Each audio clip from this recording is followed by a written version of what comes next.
नमस्कार दोस्तों, आज डेट है 8 फरवरी और हम द हिंदू का सेकंड एडिटोरियल एक क्लोज्ड ओपन को डिस्कस करेंगे। सबसे पहले कॉन्टेक्स्ट की बात कर लेते हैं। 2021 नया साल चल रहा है और टेनिस जो गेम है उससे रिलेटेड इस आर्टिकल में बात की गई है। टेनिस गेम के 4 मेजर ओपन होते हैं, उसका जो मेजर इवेंट होते हैं उनको ओपन के नाम से जाना जाता है। ऑस्ट्रेलियन ओपन होता है, फ्रेंच ओपन होता है, यूएस ओपन तो होता है और विंबलडन होता है। तो इस समय इस आर्टिकल में ऑस्ट्रेलियन ओपन की बात की जा रही है कि ऑस्ट्रेलियन ओपन होने वाला है, कोविड-19 की वजह से वहां पर क्या क्या इफेक्ट होगा, कैसे उसको रोकने का प्रयास किया जा रहा है और किस तरीके से ऑस्ट्रेलियन ओपन को ऑर्गेनाइज करवाया जाएगा, ऐसा इस आर्टिकल में बोला गया है। Tennis begin a new season with caution and optimism in equal major. Optimism मतलब आशावाद, caution मतलब सावधानी, सतर्कता। ठीक है, देखो टेनिस का एक नया सीजन शुरू हो रहा है जिसमें सावधानी को और आशावाद मतलब आशा से भरी हुई निगाहें, इन दोनों को समान मापन के आधार पर ध्यान में रख के इस नए सीजन की शुरुआत की जा रही है। और नया सीजन क्या है? Australian open. Australian open 2021 starting in Melbourne on Monday will be one of sports boldest experiments in coronavirus era। Australian open 2021 का जो ऑस्ट्रेलियन ओपन है वो मेलबर्न में शुरुआत होगी उसकी सोमवार से, मतलब 8 फरवरी, आज से मेलबर्न में इसकी शुरुआत होने वाली है। और कोरोना वायरस का जो समय चला है उसमें सबसे बोल्डेस्ट एक्सपेरिमेंट्स होगा खेलों में। अगर बात की जाए, किसी भी खेल से कंपैरिजन किया जाए तो सबसे बोल्डेस्ट एक्सपेरिमेंट्स है Australian open. It can Indeed draw upon the experiences of the US Open and French Open, which were successfully held last year even as the pandemic raged in North America and Europe। उत्तरी America और Europe में जब pandemic बहुत high level पर फैल रहा था उस समय यूएस ओपन और फ्रेंच ओपन को ऑर्गेनाइज करवाया गया था। तो ये जो ऑस्ट्रेलियन ओपन हो रहा है वो वहां से अनुभवों को प्राप्त कर सकता है। देखो पिछले साल ऑस्ट्रेलियन ओपन हो गया था, उसके बाद में यूएस ओपन और जो क्या नाम है फ्रेंच ओपन, उन दोनों को कुछ टाइम एक्सटेंड करवा के उनको ऑर्गेनाइज करवाया गया, लेकिन जो विंबलडन है उसको रद्द कर दिया गया था, एनल कर दिया गया था। But the backdrop Down Under is markedly different. लेकिन देखो अगर बैक की बात करें ना, दोनों में उस समय यूएस ओपन और फ्रेंच ओपन हो रहा था और अब जो वर्तमान में ऑस्ट्रेलियन ओपन हो रहा है उन दोनों में बहुत ज्यादा डिफरेंशिएट है। Australia has been commended for its COVID-19 response, has seen robust testing and contact tracing strategies employed alongside severe lockdown and border closure to limit the total number of cases to 28,850 and death to 909। क्या हुआ है यहाँ पे Australia की बात की गई है कि कोविड-19 का जो रेस्पॉन्स ऑस्ट्रेलिया ने उस पर ध्यान दिया वो बहुत ही शानदार था। इतनी खतरनाक, इतनी मजबूत टेस्टिंग की और कॉन्टैक्ट ट्रेसिंग जो स्ट्रेटजी है उसको इतने अच्छे से अपनाया, बहुत ही सीवियर गंभीर रूप से लॉकडाउन लगाया, बॉर्डर्स को बिल्कुल क्लोज कर दिया, ताकि इसी का वजह था कि वहां पर जो केसेज हैं वो 28,850 पर ही रुक गए और जो डेथ्स हैं वो 909 पर ही रुक गई थी।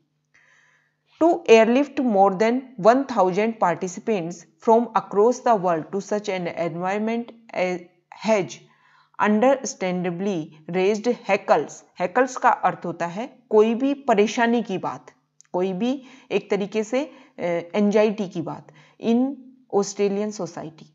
अब क्या किया गया है, देखो पहले जब कोविड-19 चल रहा था तब तो ऑस्ट्रेलिया में इतना सीवियर लॉकडाउन लगाया गया था, बॉर्डर को क्लोजर कर दिया गया था, लेकिन अब 1,000 से जो ज्यादा जो प्रतिभागी हैं उनको पूरे वर्ल्ड से एयरलिफ्ट किया गया है। मतलब वहां से वो लोग आए हैं और ऐसे ऐसे एनवायरनमेंट से आए हैं, उनको लेकर के ऑस्ट्रेलियन सोसाइटी में एक तरीके की एंजाइटी क्रिएट हो गई है, क्योंकि वो समझ सकते हैं कि जो अलग अलग जो पार्टिसिपेंट्स हैं वो किस किस एनवायरनमेंट से निकल करके आए हैं। That there were 8 positive cases among those associated with the tournament did not help, especially after Victoria, of which Melbourne is the most populous city, recently conjured a 61 day streak without a single locally acquired case. यहाँ पर बात की गई है कि पहले lockdown में इतना वो किया, 1000 लोग आ गए, 1000 लोगों में अब कुछ लोग जो हैं वो पॉजिटिव पाए गए हैं, 8 पॉजिटिव केस वहां पर पाए गए हैं। लेकिन फिर भी क्या हो गया है, among these associated with the tournament did not help specially after Victoria of which Melbourne is the most populous city. Melbourne के बाद में विक्टोरिया सबसे पॉपुलर सिटी है मुख्य रूप से। लेकिन फिर भी इस टूर्नामेंट को एक्सटेंड करने में कोई हेल्प नहीं मिलेगी, पॉजिटिव केसेज आए हैं, क्योंकि टूर्नामेंट को ऑर्गेनाइज करने में ऑलरेडी बहुत ज़्यादा पैसा खर्च हो चुका है। पहले ही यहाँ पर 61 डेज मतलब ऐसा हुआ था कि इस एरिया में 61 दिन से कोई भी पॉजिटिव केस नहीं मिला था, और उसी को ध्यान में रखते हुए ये ऑस्ट्रेलियन ओपन को कंडक्ट करवाया जा रहा था। Tennis Australia has left no stone unturned. No stone unturned होता है, देखो लेफ्ट नो स्टोन अनटर्न्ड एक फ्रेज है और इसका अर्थ होता है हर पॉसिबल काम करना जिससे जो हम अचीव करना चाह रहे हैं, जो भी समथिंग अचीवेबल जो चीज है उसको प्राप्त करने के लिए हर पॉसिबल एक्शन करना। इस लेफ्ट नो फ्रेज अनटर्न्ड का अर्थ होता है। Pushing the major back by 3 weeks spending a whopping. Whopping मतलब ज्यादा, मतलब जितना होना चाहिए था उससे ज्यादा हर चीज में किया गया है, वोपिंग ज्यादा। 40 million on players quarantine, organized 6 warm-up events including the ATP Cup, keeping the overall prize purse same as previous years nearly 55 million and securing permission to allow up to 30,000 fans a day। क्या किया गया है, क्या तरीके से Australian open को organise करवाया जाएगा, ये सब कुछ देखा गया। 8 लोग पॉजिटिव पाए गए, लेकिन फिर भी जो टेनिस ऑस्ट्रेलिया है उन्होंने मतलब हर कोशिश कर दी कि अब इसको अचीव ही करना है, ऑस्ट्रेलियन ओपन को ऑर्गेनाइज ही करवाना है। क्यों ऐसा सोचते हुए ही तो उन्होंने 3 सप्ताह तक बैक कर दिया, मतलब 18 जनवरी से ये ऑस्ट्रेलियन ओपन शुरुआत होने वाला था, लेकिन अब इसको बढ़ा करके 8 फरवरी कर दिया क्योंकि कुछ लोग पॉजिटिव पाए गए थे। प्लेयर्स को क्वारंटीन किया गया 14 डेज के लिए और उसमें 40 मिलियन से ज्यादा खर्चा हुआ। इस तरीके से क्वारंटीन किया गया था कि प्लेयर्स अपने होटल के रूम से भी बाहर नहीं आ सकते थे, कोई प्रैक्टिस नहीं कर पा रहे थे और बिल्कुल होटल के रूम में वो कैद थे। 6 warm up events including ATP cup में और ज्यादा 6 वार्म अप इवेंट्स होंगे। इसके अलावा जो प्राइज है उसको सेम रखा गया है 55 मिलियन से, और जो जहां पर ग्राउंड है जहां मैच होएगा वहां पर 30,000 फैंस एक दिन में प्रवेश की अनुमति होएगी। बस last week 1 positive case at a tournament hotel was all it took to eliminate a full day tennis and send 50 odd players and staff into isolation and testing, showing how tedious things are। टीनियस मतलब बहुत ही सूक्ष्म। देखो क्या दिखाया गया, पहले ये माना गया था कि पूरे दिन टेनिस चलेगा और अल्टरनेट वो किया जाएगा, लेकिन जैसे ही टूर्नामेंट का जो होटल जहां पर लोगों को रखा जा रहा था वहां पर एक पॉजिटिव केस सामने आ गया, और जैसे ही पॉजिटिव केस सामने आ गया जो फुल डे टेनिस था उसको एलिमिनेट करने की कोशिश की गई थी, और 500 जो ओड प्लेयर्स मतलब अल्टरनेट डेज पे लोगों को खिलाया जाएगा। आइसोलेशन में स्टाफ को रखा गया, टेस्टिंग की गई, और बहुत ही सूक्ष्म चीज मतलब ये बारीकी दिखा रही है कितनी बारीकी से वहां काम किया जा रहा है ऑस्ट्रेलियन ओपन को कंडक्ट करवाने के लिए। However when the first ball is struck, events leading up are unlikely to distract from the on court excellence. क्या होगा, यद्यपि जैसे ही पहली बॉल स्टार्ट होगी इवेंट्स हाई करेगा, इवेंट्स आगे बढ़ेगा, जो डिस्ट्रैक्शन है मतलब अगर कोविड-19 पॉजिटिव भी लोग पाए गए तो जो डिस्ट्रैक्शन है वो बहुत ही कम हो जाएगा। जो अभी डिस्ट्रैक्शन हो रहा है कि कोविड-19 पॉजिटिव लोग पाए जा रहे हैं उस पर लोगों का कम ध्यान जाने लग जाएगा। अब यहाँ क्रिकेटर्स जो इसमें प्लेयर्स जो भाग ले रहे हैं उनके बारे में एक एक करके बताया जा रहा है आगे। Barring 20 time major winner Roger Federer who is recovering from a knee injury, the full constellation होता है समूह of tennis star has arrived.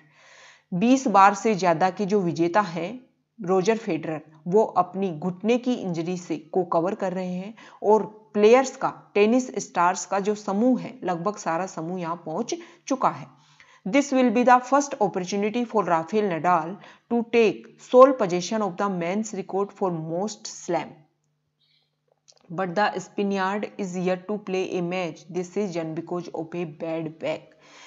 क्या हुआ है, राफेल नडाल के लिए पॉजिटिविटी दिखाई जा रही है कि उनके लिए बहुत बड़ी अपॉर्चुनिटी है कि वो मेंस में सबसे ज्यादा स्लैम जीतने वाले व्यक्ति का जो पोजीशन है उसको हासिल कर पाए। लेकिन जो स्पेन से रिलेटेड है राफेल नडाल, स्पेन देश से, उन्होंने अभी तक इस सीजन में एक ही मैच खेला है क्योंकि उनकी जो कमर है, उनका जो बैक पेन है, उससे वो भी उबर रहे हैं। 2 टाइम डिफेंडिंग चैंपियन नोवाक जोकोविच, 2 टाइम डिफेंडिंग चैंपियन नोवाक जोकोविच ने भी the clear favourite having triumphed A record 8 times here. जो नोवाक जोकोविच हैं वो भी 8 बार यहाँ पर जीत चुके हैं और वो भी ये चाहेंगे will want to add to his 17 slams while Dominic Thiem the reigning US Open champion and a losing finalist in Melbourne last year will look to burnish his credentials as a regular title contender.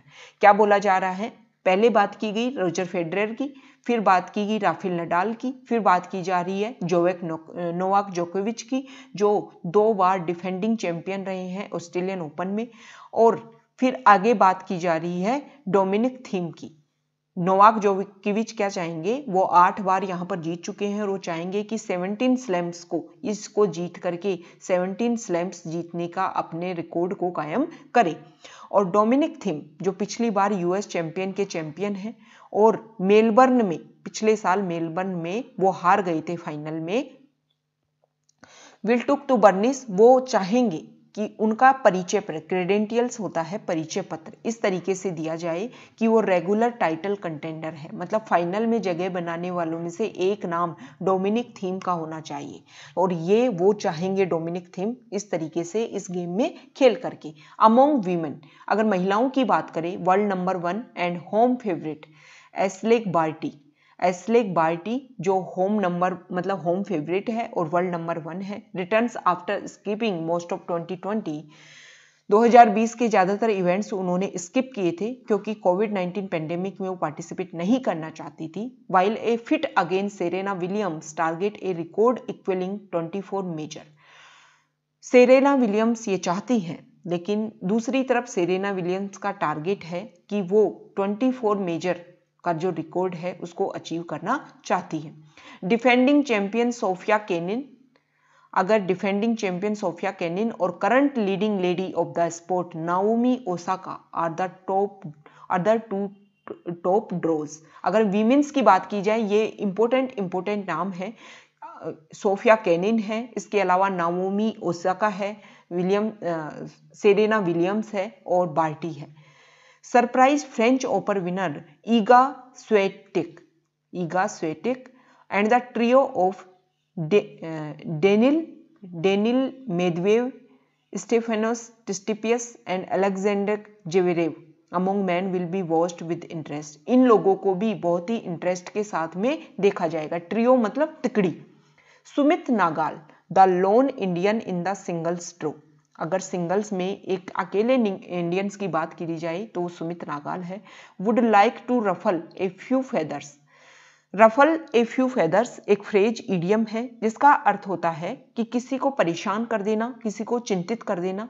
तो हमारे India का जो singles में जा रहे हैं सुमित नागाल, वो भी कोशिश करेंगे कि लोगों को उनको देख करके थोड़ी चिंता हो कि ये भी कंटेंडर है। कंटेंडर का अर्थ होता है दावेदार। would like to ruffle a few feathers, but when the mood is of cautious optimism, सावधानी से भरा हुआ आशावाद का जो मूड है, nothing can be taken for granted, तो किसी भी को भी ग्रांटिंग देने की, अनुदान देने की जरूरत नहीं है। मतलब किसी के ऊपर भी आप ये नहीं बोल सकते कि कौन जीतने वाला है, कौन नहीं जीतने वाला है। आप सिर्फ और सिर्फ सावधानी के साथ में एक आशावाद रखिए कि ऑस्ट्रेलियन ओपन स्टार्ट होगा और बहुत ही अच्छे से खत्म भी होगा, बहुत ही अच्छे से इसको ऑर्गेनाइज भी करवाया जाएगा। अब हम इसके इंपॉर्टेंट वोकेबलरी को देख लेते हैं इस आर्टिकल में जो डिस्कस की गई है। Left no stone unturns, left no stone unturns phrase है जिसका अर्थ होता है try every possible course of action in order to achieve something. कुछ अचीव करने का जो एक्शन है ना, उसके लिए पॉसिबल कोर्स को अपनाना। रफल ए फ्यू फेदर्स, ये भी फ्रेज है जिसका अर्थ है to make someone few feel worried और अनोइड, किसी को चिंतित और मतलब चिंता में किसी को डालना, उसके लिए ये फ्रेज है। वोपिंग का अर्थ होता है usually, large in size, extent और डिग्री, मतलब ज्यादा। कंटेंडर का अर्थ है दावेदार और कॉशियस का अर्थ है चौकस, सतर्क। ठीक है, तो ये आज का हमारा डिस्कशन था। ओके।